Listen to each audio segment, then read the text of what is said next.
Hello students, advertising के अंदर हम टाइप्स ऑफ एडवर्टाइजिंग पढ़ रहे थे और हमने काफ़ी सारे टाइप्स पढ़ लिए थे।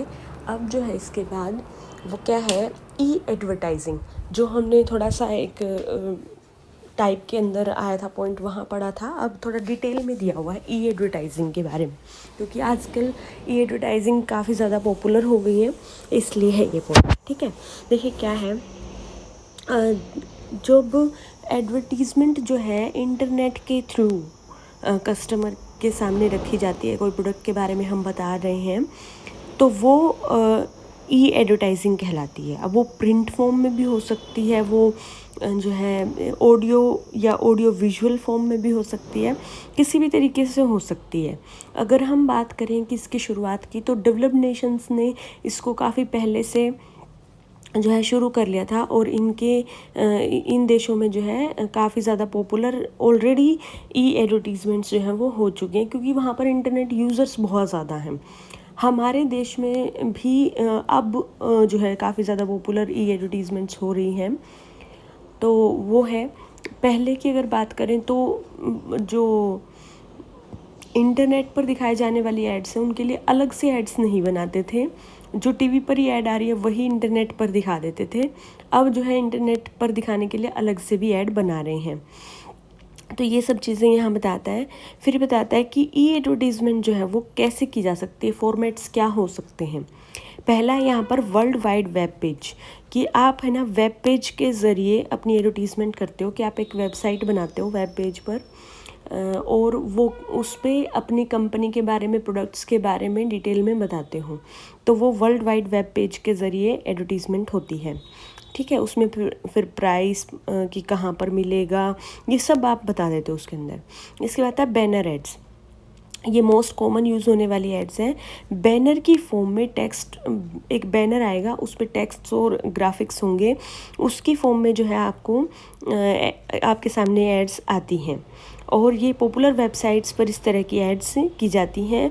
और जहाँ पर यूँ है कि ज़्यादा लोग ज़्यादातर जो है ऑपरेट करते रहते हैं इस तरह की वेबसाइट्स को, वहाँ पर ये बैनर एड्स की जाती हैं। और वो फिर जैसे बैनर आ जाएगा आपके सामने, जब तक वो खुल नहीं जाएगा तब तक आप उसको बंद नहीं कर सकते। फिर आप वो एक बारी तो साइट हो ही गई ना जो कस्टमर है उसकी, तो वो उसके बाद उसे बंद कर सकता है। तो वो है। इसके बाद आता है पॉपअप्स। पॉपअप्स क्या होते हैं कि जैसे आपने अपनी मेल खोली, आपके ना सामने एकदम से एक वो कुछ न कुछ पॉपअप हो जाएगा, मतलब एक लाइन में लिखा हुआ या फिर एक ऐड जो है आपके सामने आ जाती है। तो वो है कि आप जैसे ही मतलब अपने कंप्यूटर सिस्टम को यूज़ करोगे, कुछ भी आप उसमें खोलते हो, जैसे आपने कोई ईमेल खोली है या फिर आप जो है किसी साइट पर गए हो, तो वो अचानक से ही आपकी स्क्रीन पर आ जाता है। ये बैनर से कंपैरिजन में छोटा होता है, और जो है कई बारी कस्टमर को ये ज़्यादा पसंद नहीं होता, क्योंकि हम काम करने के लिए हम वहाँ पर बैठे हैं कंप्यूटर सिस्टम पर, और ये पॉपअप्स आते हैं तो थोड़ा सा इरिटेशन हमें होती है इस चीज़ की। तो ये है। इसके बाद आता है ईमेल।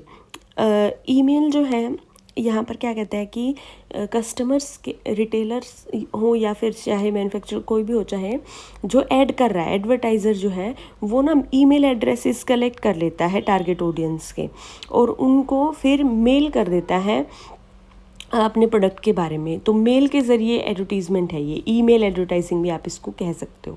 ये है। इसके बाद आता है स्काई स्क्रैपर्स या मूविंग क्लिप्स।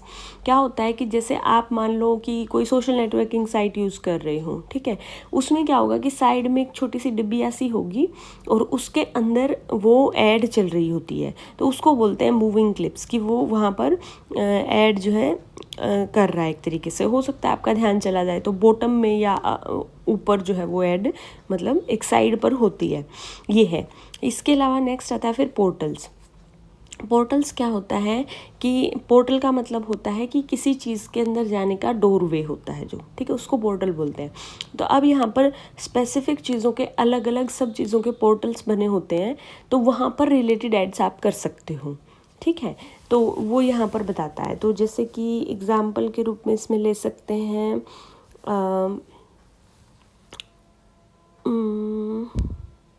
जैसे मूवीज़ से रिलेटेड कोई पोर्टल है या से पीवीआर से रिलेटेड कोई पोर्टल है और आप वहाँ पर अपनी मूवी की ऐड कर रहे हो, ठीक है, तो वो पोर्टल के थ्रू आपने ऐड कर दी, ठीक है, या फिर वहाँ पर अपने पीवीआर के ही बारे में आप बता रहे हो, वो भी ऐड जो है पोर्टल के थ्रू ही हो गई फिर, ठीक है, उस पोर्टल पर बेसिकली वो ऐड है, ये है।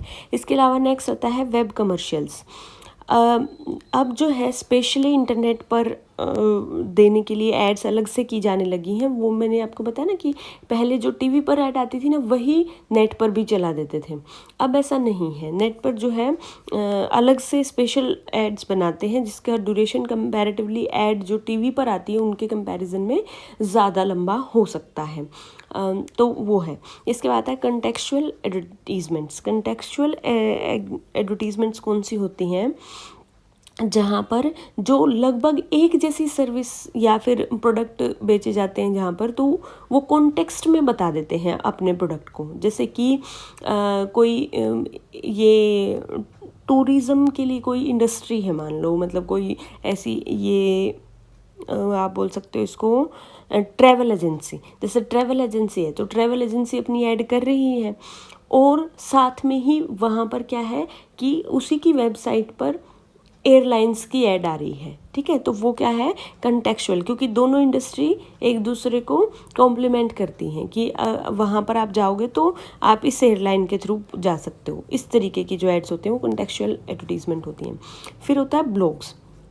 ब्लॉग्स होते हैं, आप सब देखते ही आजकल काफ़ी पॉपुलर हो रहे हैं कि अलग अलग लोग जो हैं ब्लॉग्स लिखते हैं या ब्लॉग्स बनाते हैं जो है वीडियो ऑडियो विजुअल तरीके से, तो वो यहाँ पर कहता है कि वहाँ पर ऐड करना। तो आप देखेंगे, जैसे मैं अभी कुछ दिन पहले एक वीडियो देख रही थी जो हरियाणवी वीडियोस आती हैं वो शौकीन्स की, या फिर जो वो विकास और ऋतु की जो आती है शौकन्स की, उनमें जैसे कि वो ब्लॉग्स हैं एक तरीके से। तो अब वो क्या करते हैं कि वहाँ पर, जैसे मैंने जो देखा वो शौकीन्स की वीडियो में देखा कि वो जो पर्सन है वो क्या कर रहा है कि ऐड कर रहा है एक प्रोडक्ट की, एक कोई नई ऐप की ऐड कर रहा था वो, जिसमें कि फाइनेंशियल सर्विसेज देने वाली वो ऐप थी, ठीक है। तो जैसे वो ना वीडियो के अंदर बातें करते करते किसी और को बता रहा है कि भाई इस तरीके से ये मतलब आप ये ऐप डाउनलोड करके और ऐसा कर सकते हो, तो ये व्लॉग्स में है। इसके अलावा यहाँ पर दूसरा जो प्रिंट की अगर हम बात करें, तो जैसे मैंने कुछ लिखा, मैं ब्लॉग जो है ब्लॉगर हूँ मैं, और मैं कहीं पर किसी वेबसाइट पर कुछ लिखती हूँ, ठीक है, तो मैंने कुछ लिखा, उसके बारे में जो कमेंट्स आते हैं, नेगेटिव पॉजिटिव दोनों तरीके के कमेंट्स हो सकते हैं, तो यहाँ पर वहाँ से थोड़ी इन्फॉर्मेशन भी मिलती है, फीडबैक भी मिलता है, और वहाँ पर आप ऐड जो है कर सकते हो, तो वो ब्लॉग्स के ज़रिए है। इसके बाद है सोशल नेटवर्किंग साइट्स। जो हमारे सोशल नेटवर्किंग साइट्स हैं जैसे कि फेसबुक है, ट्विटर है, लिंक्डइन है या इंस्टा है, इनके ज़रिए जो है ऐड करना, ये सोशल नेटवर्किंग साइट्स की ऐड होती हैं। तो यहाँ पर क्या है, काफ़ी ज़्यादा एड्स आपको देखने को मिलेंगी। यहाँ पर बहुत बारी कंपनीज अपने जो है पेजेस भी बना देती हैं, तो वो उसके थ्रू जो है वो एड्स करती रहती हैं। ज़्यादा लोग जो उस तरह की चीज़ों को पसंद करेंगे वो पेज को लाइक करेंगे तो बार बार उनके सामने वो चीज़ें आती रहती हैं, तो वो है। इसके बाद यहाँ पर बताता है कि ये एक तरीके से बहुत अच्छा एक साधन है अपनी बात पहुँचाने का इंटरनेट के ज़रिए। एक चीज़ यहाँ पर है कि ये काफ़ी सस्ता भी होता है, और इंटरेक्शन यहाँ पर बोथ वेज में है कि हम रिएक्ट भी कर सकते हैं किसी ऐड को देखकर, और वो हमारी बात जो है वो एडवर्टाइज़र तक पहुंचती भी है। क्योंकि जैसे मान लो आपने सोशल नेटवर्किंग साइट पर कोई ऐड देखी, तो आप उसमें नीचे कमेंट कर देते हो ना, तो वो कमेंट वो पढ़ सकता है जिसने वो ऐड की है, तो वो यहाँ पर बताता है। दूसरी चीज़ यहाँ पर जो हमने बात की कि कॉस्ट इफ़ेक्टिव होने की, कॉस्ट इफ़ेक्टिव क्या है कि जो पेमेंट की जाती है वो पर क्लिक बेसिस पर की जाती है, कि जितने क्लिक्स होंगे ऐड पर उसी हिसाब से पेमेंट की जाएगी। तो यहाँ पर क्लिक्स ज़्यादा हों, ओब्वियसली वैसा चाहते हैं, लेकिन कई बार डेलिबरेटली ज़्यादा क्लिक्स करवा दिए जाते हैं जो कि ठीक नहीं है। तो लेकिन क्या है कि ये तो चलो एक साइबर क्राइम हो गया एक तरीके से, लेकिन अगर हम इसको छोड़ दें तो कॉस्ट इफ़ेक्टिव है काफ़ी ज़्यादा, ये है। अब इसके बाद है कि जो है थोड़ा सा डेटा दे रहा है ऑनलाइन एडवर्टाइजिंग स्पेंडिंग जो हुई है इंडिया में ओवर द ईयर्स, उसके बारे में। 2003 से अगर हम बात करें तो एड एक्सपेंसेस 42 करोड़ होते थे ऑनलाइन एडवर्टीज़मेंट पर खर्च। अगर हम 2005, 8, 11, 15 बात करें तो देखिए बढ़कर 2015 में 4350 करोड़ हो गए, और अब ये 2018 तक इसने प्रोजेक्टेड लिखा था कि 10,000 करोड़ तक होने की संभावना है। तो ये बढ़ता ही जा रहा है। एड एक्सपेंस जो कर रही हैं कंपनीज ऑनलाइन एडवर्टीजमेंट पर, वो काफ़ी ज़्यादा हो गया है, ये है। इसके बाद आता है एडवांटेजेस ऑफ ई एडवर्टाइजिंग। क्या फ़ायदे हैं हमें? ओब्वियसली कई सारे फ़ायदे इसीलिए करते हैं। तो क्या फ़ायदे हैं? पहला है कॉस्ट इफ़ेक्टिव, जैसे हमने बात की कि कोई छोटा बिजनेस हो किसी का चाहे बड़ा हो, सब इंटरनेट पर जो है एड्स कर सकते हैं, काफ़ी ज़्यादा कॉस्ट इफ़ेक्टिव है क्योंकि, ठीक है, ट्रेडिशनल एडवर्टीजमेंट के जो तरीके हैं उनके कंपैरिजन में। इसके बाद है हेल्प्स इन पर्सनल सेलिंग। इंटरनेट के ज़रिए आप डेटाबेस ले सकते हो कस्टमर्स का, पर्सपेक्टिव कस्टमर्स का, और वहाँ से डिटेल से आपके लिए फिर पर्सनल सेलिंग करना आसान हो जाएगा। जो पर्सपेक्टिव कस्टमर्स हैं उन तक पहुँचना आसान हो जाएगा आपके लिए, ठीक है। यह है। इसके बाद है helps to develop relationship marketing.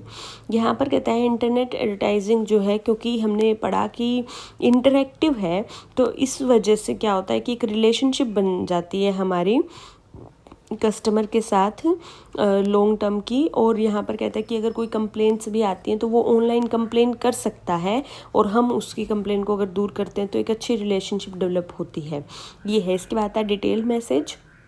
जैसे हम टीवी की बात करें, टीवी पर जो एड्स आती हैं तो हमने देखा है कि वो 30 सेकंड, 40 सेकंड, 50 से 60 सेकंड की मैक्सिमम होती है, इससे ज़्यादा की तो होती ही नहीं। तो उसमें अगर आपने कोई डिटेल में बात बतानी है तो वो आप नहीं बता सकते हो। इसलिए क्या है कि इंटरनेट पर दी जाने वाली एड्स जो वो लंबी आप बना सकते हो, और अपनी सारी जो चीज़ें हैं उसके अंदर डिटेल इन्फॉर्मेशन दे सकते हो। सेल्स प्रमोशन स्कीम्स के बारे में बता सकते हो, प्राइस के बारे में, डीलर कहाँ कहाँ पर अवेलेबल होगी, आफ्टर सेल सर्विसेज क्या दोगे, वो सब आप यहाँ पर बता सकते हो। तो डिटेल मैसेज दे सकते हैं। इसके बाद आता है helps in executing sales promotion programme, कि आप ई कूपन दे सकते हो, आप डिस्ट्रीब्यूट कर सकते हो अपने जो इंटरेस्टेड कस्टमर्स हैं उनको। तो सेल्स प्रमोशन एक तरीके से आपने यहाँ पर एग्जीक्यूट कर दिया थ्रू इंटरनेट, ये है। इसके बाद है इम्प्रूव्स इंस्टीट्यूशनल इमेज। यहाँ पर कहता है कि एक पब्लिक में इमेज अच्छी होनी इंस्टीट्यूशन की बहुत ज़्यादा ज़रूरी है। तो उसके लिए यहाँ पर कहता है कि आप जो सोशल एक्टिविटीज़ कर रहे हो, जो फिलैंथ्रोपिक एक्टिविटीज़ कर रहे हो, एनवायरनमेंट प्रोटेक्शन के लिए अगर आप कुछ कर रहे हो, तो आप वो पिक्स वगैरह क्लिक करके आप अपनी वेबसाइट पर लगा सकते हो। इससे लोगों को यूँ लगेगा, एक अच्छी इमेज जो है आपके ऑर्गेनाइजेशन की जाती है लोगों के बीच में, उनको यूँ होगा कि ये एनवायरनमेंट फ्रेंडली जो है काम कर रहे हैं, ये है। इसके बाद है फ्लेक्सिबिलिटी। इंटरनेट एडवर्टाइजिंग जो है पर्टिकुलरली ईमेल के ज़रिए जो आप ऐड करते हो, वो ऐड जो है वो आप अलग अलग कस्टमर्स के हिसाब से अलग अलग भेज सकते हो। तो यहाँ पर फ्लेक्सिबिलिटी है, आप जो है अलग कस्टमर के लिए अलग ऐड कर सकते हो, एक बात। दूसरी बात, कस्टमर अपने हिसाब से, अपने टाइम के हिसाब से ऐड देख सकता है, तो फ्लेक्सिबिलिटी यहाँ पर रहती है। इसके बाद है फास्ट कम्युनिकेशन। कोई भी बात इंटरनेट के ज़रिए बहुत जल्दी जो है लोगों तक पहुंचती है। तो यहाँ पर अगर हम ऐड कर रहे हैं तो वो भी बहुत ही फास्टर मूविंग यहाँ पर रहती है, जल्दी से कम्युनिकेट हो जाती है। इसके बाद है easy to measure advertisement effectiveness. यहाँ पर कहता है कि इफ़ेक्टिवनेस को की मेज़र करने की बात करें तो हम हिट्स के ज़रिए, कि नंबर ऑफ़ हिट्स कितने हुए, कितने लोगों ने विज़िट किया आपकी ऐड को, उसके ज़रिए आप यहाँ पर पता लगा सकते हो। तो ये एक मतलब ऐड इफ़ेक्टिवनेस देखने के लिए भी आसान है इसमें, ये है। तो ये थी एडवांटेजेस। अब कुछ डिसएडवांटेजेस भी हैं इसकी। क्या है? सबसे पहली तो है ये अनसोलिसिटेड। कि इंटरनेट एडवर्टाइजिंग जो है, जैसे बैनर एड्स आ गई, पॉपअप्स आ गए, ये बहुत ज़्यादा इरिटेट कर देते हैं। तो ये स्पैम्स काफ़ी बढ़ते रहते हैं और वो कोई भी पसंद नहीं करता, वो चीज़ें हैं। इसके अलावा नेक्स्ट आता है लिमिटेड रीच, जहाँ पर ये देखिए वहीं पर पॉसिबल है जहाँ पर इंटरनेट हो, और हमारे देश में इंटरनेट की रीच उतनी ज़्यादा अभी तक नहीं हुई है कि 100% पर्सन्स जो हैं वो यूज़ करते हो, तो लिमिटेड रीच हो गई इस वजह से। इसके बाद आता है internet advertising still in its infancy stage. अगर हम बात करें तो इंटरनेट के जो यूज़र्स हैं वो हैं 18 से 45 साल के लोग ज़्यादा।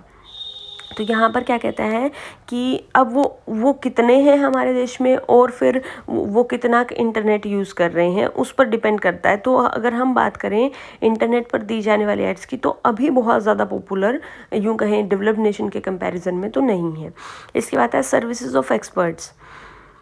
क्या है कि इंटरनेट एड्स बनाने के लिए, जैसे वेब पेज बनाना है आपने या कोई भी जो है वेबसाइट बनानी है, उसके लिए आपको एक एक्सपर्ट की ज़रूरत पड़ती है। तो वो एक ड्रॉबैक है, कहीं ना कहीं आप खुद से नहीं कर सकते हो। इसके अलावा कस्टमर्स जो आप जैसे कि ईमेल एडवर्टाइजिंग की बात करें तो हमें कस्टमर्स के ईमेल एड्रेसेस चाहिए होंगे, जो कि कई बारी एक बहुत ही मुश्किल काम हो जाता है करना, ठीक है। ये है इसके बाद है प्रॉब्लम ऑफ क्लटर। आप देखेंगे कि सेम स्क्रीन के ऊपर, आप ही की स्क्रीन के ऊपर बहुत सारी एड्स आ रही होती हैं, तो अब आप कौन सी देखो कौन सी ना देखो, कौन सी को सही मानो कौन सी को सही ना मानो। तो यहाँ पर एक क्लटर की जो प्रॉब्लम है वो यहाँ पर भी बढ़ गई है। अब जैसे कि पहले टीवी में क्लटर की प्रॉब्लम थी, अब इंटरनेट पर भी क्लटर की प्रॉब्लम है। तो ये था हमारा chapter types of advertising. Next chapter हम नेक्स्ट वीडियो के अंदर पढ़ेंगे।